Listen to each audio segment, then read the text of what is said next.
नमस्कार, जय हिंद। एक खुशखबरी और एक दुख खबरी दोनों एक साथ आपके सामने लेकर आया हूँ, जिसे हर बार की तरह कोई भी बड़ा न्यूज़ चैनल अपने स्क्रीन पे नहीं दिखाता। कल 17 मई रविवार का दिन 2020 पोस्ता पोत्रा विलेज, गंगदाना, जम्मू एंड कश्मीर, जो कि डोडा टाउन से लगभग तकरीबन 26 किलोमीटर की दूरी पर है।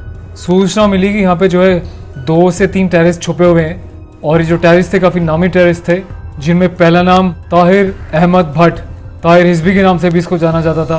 ताहिर हिजबुल मुजाहिदीन का आईडी एक्सपर्ट माना जाता है। आईडी एक्सपर्ट मतलब इम्प्रोवाइज्ड एक्सप्लोसिव डिवाइस को बनाने में, उनको सेट करने में बड़ा एक्सपर्ट था। जैसे कि सीआरपी के काफ़ी सारे कॉन्वॉयज वहाँ से गुजरते थे, कैंप्स पे हमला करना, आईडी लगा के एक्सप्लोसिव कर देना, इन सब कामों में इसकी एक्सपर्टीज़ थी। 2019 में इसने सीआरपीएफ के काफिले पे हमला किया था। डोडा चिनाब वैली के किश्तवाड़ और रामान में ये टेररिस्ट की भर्ती किया करता था। उनको ट्रेन करने में वहाँ के लोकल युवाओं को भड़काना, उनको टेररिस्ट बनने के लिए थोड़ा सा लालच देना। अप्रैल 2019 में इसने आरएसएस के एक एक्टिविस्ट को भी जान से मारा था, कि पीएसओ को भी मारने में इसी का हाथ था। काफ़ी लंबे समय से सिक्योरिटी फोर्सेस और सिविलियंस को अपना टारगेट बनाता था। कई बार वैली में जब जवान गश्त कर रहे होते थे, पेट्रोलिंग कर रहे होते थे, उनके ऊपर हमला करना, उनके हथियार छीन लेना, कुछ इस तरह की गतिविधियों में शुरू से शामिल रहा था। पिछले 2 दशक से मतलब 1990 से चिनाब वैली में 1990 से काफ़ी शांति थी। टेररिज्म लेवल बहुत ज़ीरो था। अभी कुछ समय से 370 हटने के बाद इन लोगों ने दोबारा से अपनी गतिविधियां शुरू कर दी, ताकि जनता वहाँ की डर सके, लोग डर सकें, उनमें दहशत फैल सके। तो मामला रविंडे का है, रविवार का कल ही का। शनिवार की शाम से ही सूचना मिल चुकी थी कि यहाँ पे इस एरिया में कुछ टेररिस्ट छुपे हुए हैं। इस जॉइंट ऑपरेशन में इंडियन आर्मी, जिसमें कि 10 आर रेजिमेंट थी, लोकल JNK पुलिस और सीआरपीएफ, तीनों ने जॉइंट ऑपरेशन किया। सबसे पहले शनिवार की रात को इन्होंने पूरे एरिया की घेराबंदी कर ली थी। तकरीबन रात होते होते, दिन ढलते ढलते, अंधेरा होते होते 7:30 बज गए थे।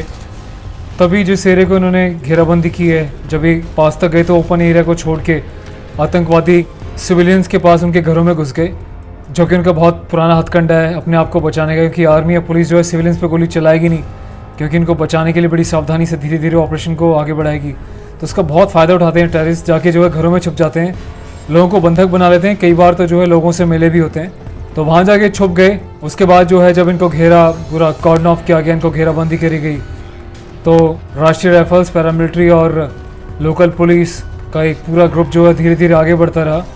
सेक्शंस ग्रुप में आगे बढ़ते रहे।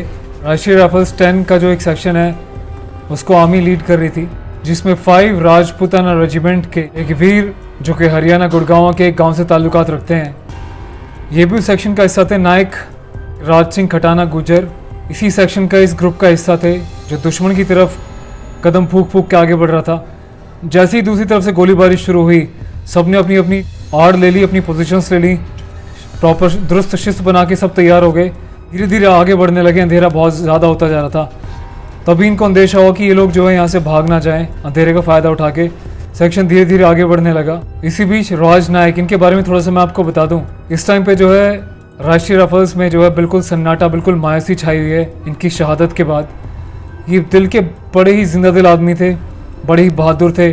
स्पोर्ट्स में, क्रॉस कंट्री में हमेशा अव्वल रहते थे। जब भी किसी खतरे की बात होती थी, हमेशा सबसे आगे तैयार रहते थे कि इसको मैं देख लूँगा, साहब आप पीछे हट जाओ।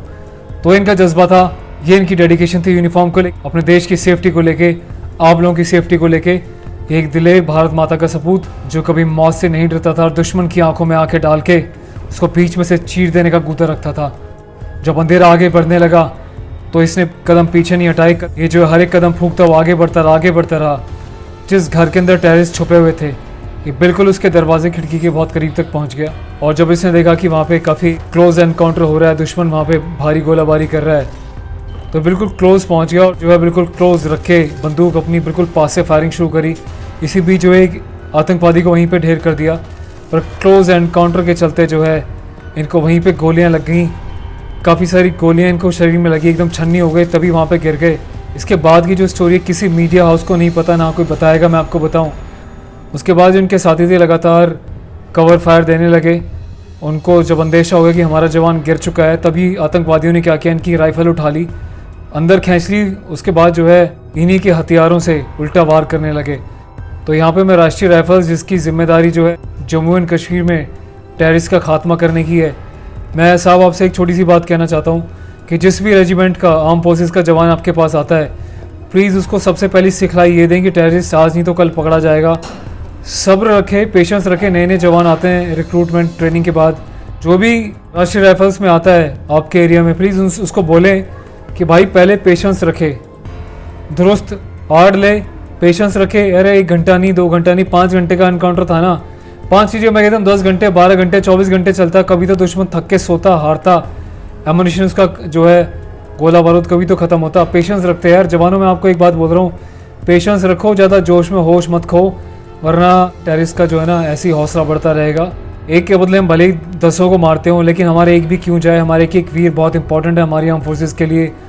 आपके जोश को, आपके जज्बे को दिल से बहुत बड़ा सम्मान है।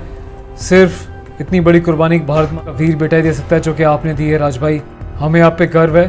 और मैं बता दूं जिन लोगों को नहीं पता, राज भाई सुनने में आया कि राज भाई के पापा में पहले नहीं, इनकी नई नई भी शायद शादी हुई थी। तो सोचिए किस मुसीबत से वो परिवार गुजर रहा होगा, जहाँ पे एक नई नवेली दुल्हन बैठी होती है और उसको पता चलता है कि उसका जो पति है वो भी शहीद हो गया है। तो यार अपने देश के वीर जवानों के लिए, शहीदों के लिए जो है हमेशा से अपना सर गर्व से ऊपर रखो। उनकी जितनी सहायता हो सकती है सहायता करो। अभी कल ही मैंने एक वीडियो अपलोड किया था जिसमें मैंने दिखाया सीआरपीएफ के जवान के साथ कितनी बदसलूकी करी गई। सिर्फ 135 रुपये के लिए जो है उसके अफसरों ने उसको जॉब से निकाल दिया, डिसमिस कर दिया ज़बरदस्ती, ईगो के चक्कर में। वो किस मजबूरियों से गुजर रहा है, घास पत्ते खा के अपनी ज़िंदगी जी रहा था। उस जवान की जो है स्टेट से लेके सेंटर तक कोई नहीं सुन रहा था 93 से। जब उसने देखा, उसने पूरी आत्महत्या करने की सोच ली। जब उसने देखा कि एक royal soldier on YouTube channel है जो कि सोल्जर्स की काफ़ी सपोर्ट करता है, उनके बारे में न्यूज़ पब्लिश करता है, तो उसने मुझे संपर्क किया। और आज से जब मेरी बात हुई तो उनके चेहरे पे कल मुस्कान थी। उनका परिवार इतना खुश था, इतनी दुआएं दे रहा था जिसका मैं शब्दों से बयान नहीं कर सकता। और उस सब का credit royal soldier on YouTube के पूरे परिवार को जाता है, जिन जिन लोगों ने अपना चैनल सब्सक्राइब किया हुआ है। यहाँ पे हमें किसी का लालच नहीं है। यहाँ पे हम अपना कोई अकाउंट नंबर शेयर नहीं करते कि हमें पैसे दो जवानों के नाम पे या किसी सोशल सर्विस के नाम पे। यहाँ पे सीधा जवान का पर्सनल अकाउंट नंबर डाला जाता है। जिसकी जितनी हैसियत है, 100 रुपये, 10 रुपये, 500 रुपये, जिसकी जितनी हैसियत है अपने हिसाब से वो जवानों को जो है डोनेट करता है। यही अपना कर्तव्य है, इतना हम अपने जवानों के लिए कर सकते हैं। हमेशा से करते आए हैं और हमेशा से करते रहेंगे, क्योंकि इससे मुझे सेटिस्फेक्शन मिलती है एंड आई एम श्योर कि मेरे सब्सक्राइबर्स को, रॉयल सोल्जर फैमिली को भी सेटिस्फेक्शन मिलती है। Thank you so much once again. Jai Hind.